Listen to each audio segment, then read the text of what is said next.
பப்பரட்ட power house. Tamil சினிமாவுக்கு 1000 கோடி வந்துருமா? வரலனாலும் பரவாயில்ல, நாங்க செலிப்ரேட் பண்ணுவோம். Holidays-nale, அது நம்ம GT Holidays தான். GT Holidays, South India's #1 travel brand. You know you are special when you're with GT Holidays. ஆயுர்வேதம் ஒரு பொக்கிஷம், நம் ஆயுள் நீட்டக்கும் அற்புதம். Doctor Srivarma's. Chennai Silk Saree Sale. Latest collections at unbelievable prices. Up to 50% offer or branded gifts. Srinagar, Velachery, Cropate and Thiruvallur. கூலி release ஆகிறதுக்கு இன்னும் ஒரு வாரம் இருக்கக்கூடிய நிலைமையில ட்ரெய்லரு, போஸ்டரு, பாட்டு இதெல்லாம் பார்த்ததுக்கப்புறம் நமக்குள்ளே இருக்கக்கூடிய கேள்விகள் அதிகரித்து கொண்டே போய்கின்றது. அப்படிங்கிற மாதிரிலாம் ஃபார்முலாலாம் ஆரம்பிச்சா நல்லா இருக்குது. அது உண்மையிலேங்க என்னென்ன ஒரு வாரம் இருக்குது, அது அந்த ஒரு வாரம் அந்த வெயிட்டு தாங்க முடியல நம்மளால். இவ்வளோ ஒரு வாரம் வெயிட் பண்ணணுமா அப்படிங்கிற லெவலுக்கு வந்து கூலி படத்தின் மேலே இருக்கக்கூடிய எதிர்பார்ப்பு அப்படிங்கிறது அவ்வளோ இருக்குது. எதிர்பார்ப்பை தாண்டி கேள்விகள் அதிகமாக இருக்குது. ஏன்னா அவ்வளோ குறியீடுகள் மாதிரி லோகேஷ் கனகராஜ் ட்ரெய்லர்லையும் சரி போஸ்டர்ஸ்லையும் சரி அவ்வளோ குறியீடுகள் விட்டுருக்காரு. என்ன எனக்கு நிறைய கேள்விகள் இருக்குது. அண்ட் அது உங்களுக்கும் இருந்துச்சு அப்படின்னா சொல்லுங்கள், வாங்க 2 பேரும் சேர்ந்து டிஸ்கஸ் பண்ணுவோம். என்ன கேள்வி? முதலாவது கேள்வி என்ன அப்படின்னா, கூலி படத்தில் ரஜினி சாரோட அந்த கூலி பேட்ச் இருக்கு இல்லையா, அது வந்து 5821. அது வந்து லோகேஷ் கனகராஜ் அவர்களோட அப்பா வந்து பஸ் கண்டக்டராக இருந்த டைமில் அவருக்கு கிடைக்கப்பட்ட அந்த பேட்ச் நம்பர். அதுதான் வந்து ஒரு சென்டிமெண்டலுக்காக வந்து ரஜினி சாருக்கு வந்து கொடுத்துருக்காங்க. Okay fine. இதில் உபேந்திரா சாரோட அந்த கூலி பேட்ச் வந்து 3321, அது 3321. ஆனால் இந்த கூலி படத்தினுடைய ஒரு போஸ்டர், ரஜினி சாரோட போஸ்டரில் பேட்ச் நம்பர் 1421 அப்படிங்கிறது இருக்குது. அது யாரு? ரஜினி சாருக்கு வேற பேட்ச் நம்பர், உபேந்திரா சாருக்கு வேற பேட்ச் நம்பர். அந்த 1421 பேட்ச் நம்பர் யார் அப்படிங்கிறது தான் வந்து இப்போ மிகப்பெரிய ஒரு கேள்வியாக வந்து எனக்கு எழுந்திருக்கு. உங்களுக்கு எழுந்திருச்சிருக்கா? இருந்துச்சுன்னா என்னன்னு சொல்லுங்க. அது யாரா இருக்கலாம் அப்படின்னா, நாகார்ஜுனா சார் இருக்கார் இல்லையா, அவர் தான் வில்லன் அப்படிங்கிறது நமக்கு வந்து ட்ரெய்லர் பார்க்கும்போது தெரியுது. நாகார்ஜுனா சாரா கூட இருக்கிறதுக்கு அது வாய்ப்பு இருக்குது. ஒரு காலத்தில் நம்ம ரஜினி சாராக இருக்கட்டும், நம்ம சத்யராஜ் சாராக இருக்கட்டும், உபேந்திரா சாராக இருக்கட்டும், நாகார்ஜுனா சாராக இருக்கட்டும், இவங்கெல்லாம் வந்து கூலி தொழிலாளர்களாக இருக்கிறாங்க. அதில் ஒரு கோளாறு ஒண்ணி நாகார்ஜுனா சார் வந்து பணக்காரராகி அட்டகாசமும் அட்டூழியமும் கொலையும் பண்ணிக்கிட்டு இருக்கிறார் அப்படிங்கிற மாதிரியான ஒரு உருமாறுறார். அது சும்மா நானா என் மண்டைக்குள்ள நைட்டு 2 மணிக்கு தூக்கம் வராமல் உட்காந்து யோசிக்கும் போது யோசித்த யோசனைகள் அப்படி இருக்கிறதுக்கு வாய்ப்பு இல்லாமல் கூட இருக்குது. ஆனால் அது ஒரு கேள்வி அப்படிங்கிறது இருக்குது. யாரோட பேட்ச் நம்பரை வச்சுருக்காங்க? ஏன்னா கூலி படத்தில் ஒரு கெஸ்ட் ரோல் வேறு பாக்கி இருக்குது. அமீர் கான் சாரை ரிவீல் பண்ணிட்டாங்க. அதையும் தாண்டி புனிதமானதுங்கிற மாதிரி ஒரு பயங்கரமான ஒரு ஆர்டிஸ்டோட கேமியோ ஒன்று இருக்குது அப்படிங்கிற மாதிரி சொல்லியிருக்காங்க. ஒருவேளை அந்த கேமியோவோட பேட்ச் நம்பராக கூட அந்த பேட்ச் நம்பர் இருக்கலாம் அப்படிங்கிறது எதிர்பார்க்கப்படுது. அதுக்கப்புறம் ட்ரெய்லர் பார்க்கும்போது நமக்கு என்ன தோணுது அப்படின்னா, நாகார்ஜுனா சாரோட கம்பெனி நேம் கிங் பின். ஓகே, நாகார்ஜுனா சாரோட அந்த அடைமொழின்னு சொல்லுவோம் இல்லையா, பட்டப்பெயர் வந்து கிங் அப்படிங்கிறது இருக்கனால ஓகே கிங் பின் அப்படிங்கிற மாதிரி வச்சிருக்கிறாங்க. அப்புறம் வந்து வாட்சை ரொட்டேட் பண்ணுறாங்க. அதுக்கப்புறம் ஒரு கீ ஒன்று காமிக்கிறாங்க. அந்த கீ தான் எனக்கு தெரிஞ்சு படத்தோட மெயின் கீயாக இருக்கும் அப்படின்னு நினைக்கிறேன். அதுக்கப்புறம் கட் பண்ணால் காளி வெங்கடனோட வாய்ஸில் ஒரு டயலாக் ஒன்று வருது. எனக்கு என்னமோ இந்த நெட்வொர்க்கால் மட்டும் இவங்க பெரிய ஆள் ஆயிருக்க மாட்டாங்க அப்படிங்கிற மாதிரி தோணுது அப்படிங்கிற மாதிரி சொல்லுவார். அதை தாண்டி உள்ளே ஏதோ பெருசாக பண்ணுறாங்க சார் இவங்க அப்படிங்கிற மாதிரி ஒரு வாய்ஸ் ஓவர் வரும்போது கட் பண்ணால் கையில் அந்த இன்ஜெக்ட் பண்ணி நரம்பு பொட்டைக்கிற அந்த ஒரு ஷாட் ஒன்று காமிக்கிறாங்க. அது எனக்கு டக்குனு எங்கே கனெக்ட் ஆச்சு அப்படின்னா, கேப்டன் அமெரிக்கா கேப்டன் அமெரிக்காவோட ஃபஸ்ட்டு பார்ட் இருக்கு தெரியுமா, அதில் அப்படி தான் ஒல்லியாக இருக்கக்கூடிய நம்ம வந்து ஸ்டீவை வந்து கையில் இன்ஜெக்ட் பண்ணி ஒரு டோருக்குள்ளே அடைச்சி புசுன்னு நல்லா பொம்மை மாதிரி ஹல்க் பொம்மை மாதிரி வெளியில் அனுப்பிவிடுவாங்க. ஒரு வேளை சூப்பர் பவர் விக்ரம் படத்துலேயே வந்து நம்ம லோகேஷ் எக்ஸிக்யூட் பண்ணியிருக்காரு. நம்ம இவர் இருக்கார் இல்லையா, சந்தானம் இருக்கார் இல்லையா, நம்ம விஜய் சேதுபதி சார், அவர் ப்ளூ கலர் ஒரு மாத்திரையை போட்டு கட்டிக்கும் போது அவருக்குள்ள ஒரு பயங்கரமான பவர் வந்து பொக்குன்னு கமல் சாரே 4 பஞ்சு விடுவார். ஸோ அந்த மாதிரி கூலி படத்துலையும் ஏதோ ஒரு சூப்பர் பவரை எடுத்திருக்காங்களா அப்படிங்கிறது ஒரு கேள்வியாக இருக்குது. ஏன் ஒரு சூப்பர் பவர் இந்த படத்தில் இருக்கிறதுக்கு அதிகமாக வாய்ப்பு இருக்கும் அப்படிங்கிறத நான் சொல்கிறேன் அப்படின்னா, மைட்டோகாண்ட்ரியா அப்படிங்கிறது ஒன்று இருக்குது. அது என்ன அப்படின்னா, நம்ம உடம்புல இருக்கக்கூடிய ஒரு செல்லினுடைய பவர் ஹவுஸ் தான் வந்து மைட்டோகாண்ட்ரியா. மைட்டோகாண்ட்ரியாக்கான விளக்கம் பவர் ஹவுஸ் அப்படிங்கும்போது பாட்டு ஞாபகம் வருதா? ஸோ அதுதான், இது எங்கெங்கேயோ கனெக்ட் பண்ண வைக்குது, என்னென்னமோ யோசிக்க வைக்குது, தூக்கம் வர மாட்டேங்குது, இதெல்லாமே படத்துக்குள்ளே இருக்கும் அப்படிங்கிற மாதிரி யோசிக்க வைக்குது. சூப்பர் பவர் இருந்துச்சுன்னா பயங்கரமாக இருக்கும்னு நினைக்கிறேன். சத்யராஜ் சார் வேற இந்த அப்படி ஒரு லைட்டு மாதிரி வந்து போகிறத பார்க்குறாரு. சம்மந்தம் இல்லாமல் சத்யராஜ் சார் எதுக்கு லைட்டை பார்க்கணும்? டைம் ட்ராவல் போகிறாரா என்ன? உபேந்திரா சார் கொண்டுறாங்க, அவர் திருப்பி எடுத்து வராரா என்ன?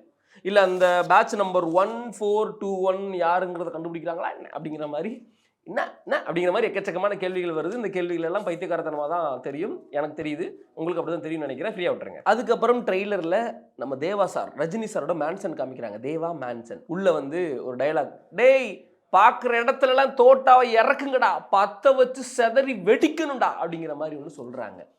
பார்க்குற இடத்துலலாம் தோட்டாவை இறக்கு, பற்ற வச்சு வெடிச்சு செதறணும், அப்போ உள்ள என்னமோ இருக்குது. ஏன் அந்த மேன்சன் ஃபுல்லாக பாம் வைக்கணும்? அந்த மேன்சனுக்குள்ள இப்போ ஏதோ ஒரு பயங்கரமான மேட்ரை தேவா ஆகிய ஏகேஏ ரஜினி சார் வந்து ஒழிச்சு வச்சிருக்கிறார் அப்படின்னு நான் நினைக்கிறேன். 30 வருஷமா ஒருத்தனை ஆஃப் பண்ணி வச்சிருக்கேன் அப்படிங்கிற மாதிரி சத்யராஜ் சாரோட அந்த டைலாக். 30 வருஷத்துக்கு முன்னாடி என்னமோ ஒன்று பயங்கரமா நடந்திருக்கு. Rajini sir, Upendra sir, Sathyaraj sir எல்லாமே வந்து கூலி தொழிலாளர்கள். அவங்கள ஆட்டி அடைச்சிக்கிட்டு இருந்த அந்த நாகார்ஜுனா சாருடைய கம்பெனியினுடைய ஓனர் ஆகிய அமீர்கான் சார் ஏதோ ஒரு தில்லுவலை பண்ணி சொபின் சாகரை ஏவி விட்டு உபேந்திரா சாரை கொள்றாங்க. அதுக்கு பழி வாங்குறதுக்காக வர்றாங்க. உபேந்திரா சாரனுடைய பொண்ணான ஸ்ருதிகாசனும் வராங்க. அதுக்கு சத்யராஜ் சார் ஹெல்ப் பண்ணுறாரு அப்படிங்கிற மாதிரி இவ்வளோ ஒரு மாதிரி புலம்பி, நைட்டெல்லாம் சரக்கு போட்டு புலம்புனா எந்த மாதிரி புலம்பி ஒரு கதையை யோசிக்க முடியுமோ அந்த மாதிரி நான் ஒரு கதையை யோசிச்சேன்னா இது கதையாக இருக்கிறதுக்கு வாய்ப்பு இல்லை. பட் இந்த மாதிரிலாம் யோசிக்க தோணுதுன்னு நான் சொல்கிறேன். உங்களுக்கு அந்த மாதிரி தோணுது தானே?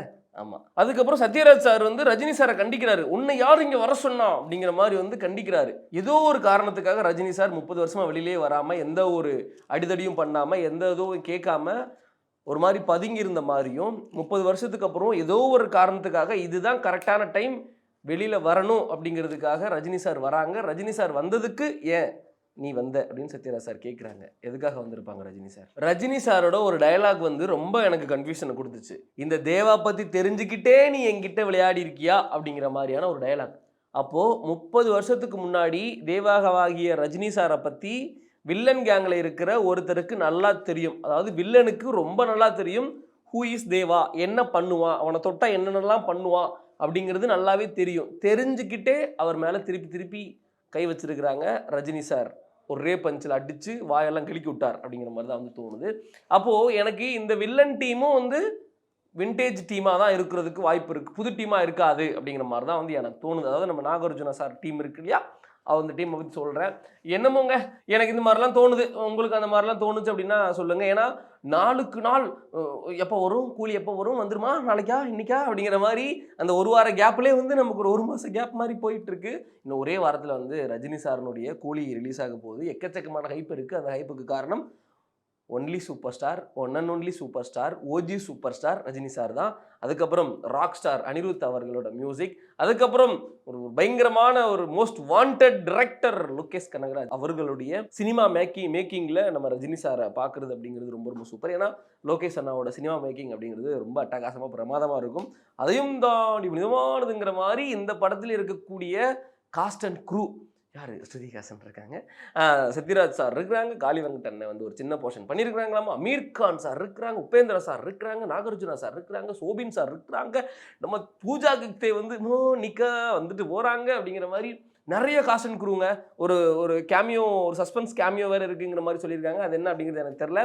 ஸோ கூலி படமாகவே வந்து பார்த்தீங்க அப்படின்னா கலர் பேலட்லேருந்து எடிட்டிங் பேட்டர்ன்லேருந்து நம்ம ஃபிலோமின்றாத்தில் எடிட்டிங் பறக்க விட்டுருவார். கங்காதரன் சினிமோட்டோகிராஃபர் சார் அவரெல்லாம் சொல்ல வேணும் அப்படிங்கிற மாதிரி தான் வந்து நிறைய டெக்னிக்கலாகவும் சரி, அந்த ஆர்டிஸ்டோட அந்த க்ரூவாகவுமே சரி ரொம்ப ஸ்ட்ராங்கான ஒரு படமாக வந்து கூலி வரப்போகுது அப்படிங்கிறதுல எந்த ஒரு டவுட்டுமே கிடையாது.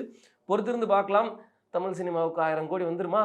வரலனாலும் பரவாயில்ல, நாங்கள் செலிப்ரேட் பண்ணுவோம். வரணும்னு எங்களுக்கு அவசியமே இல்லை, படம் நல்லா இருந்தால் போதும் அப்படிங்கிற ஒரு கண்ணோட்டத்தோட இன்னும் ஒரு வாரம் வெயிட் பண்ணக்கூடிய ஒரு பையனா இந்த வீடியோவிலிருந்து நான் வந்து விடைபெற்றுக் கொள்கிறேன். உங்களுக்கு நீங்கள் கூலி மேலே எவ்வளோ ஹைப்பாக இருக்கிறீங்க அப்படிங்கிறதையும், என்னென்னலாம் பார்க்குறதுக்கு ஆர்வமாக இருக்கீங்க, ரஜினி சாரோட இந்த 50 வருஷம் சினிமா பயணம், அதே எனர்ஜி, அதே ஸ்பீடு, லோகேஷ் கனகராஜ் அவரோட டைரக்ஷனில் ரஜினி சாரோட பர்ஃபார்மன்ஸ் எப்படி இருக்க போகுது அப்படிங்கிறதையும், அனிருத் ராக் ஸ்டார் ஒரு படத்துக்கும் அவர் யார் அப்படிங்கிறத ப்ரூவ் பண்ணிட்டு இருக்கக்கூடிய அந்த ஒரு செயலை பற்றி நீங்கள் என்ன நினைக்கிறீங்க, அண்ட் கூலி படத்தில் நீங்கள் அதிகமாக வெயிட் பண்ணக்கூடிய அந்த ஒரு போர்ஷன் என்ன அப்படிங்கிறதையும் மறக்காம கமெண்ட் பாக்ஸில் கௌதம் என் கூட 2 கூட ஷேர் பண்ணிக்கோங்க. India is my country. இந்த வீடியோ பார்த்ததுக்கு மிக்க நன்றி. வரட்டா. Holidays-nale அது நம்ம GT Holidays தான். GT Holidays, South India's #1 travel brand. You know you are special when you're with GT Holidays. ஆயுர்வேதம் ஒரு பொக்கிஷம், நம் ஆயுள் நீட்டக்கும் அற்புதம். Doctor Srivarma's. Chennai Silk Saree Sale. Latest collections at unbelievable prices. Up to 50% offer or branded gifts. Srinagar, Velachery, Cropate and Thiruvallur.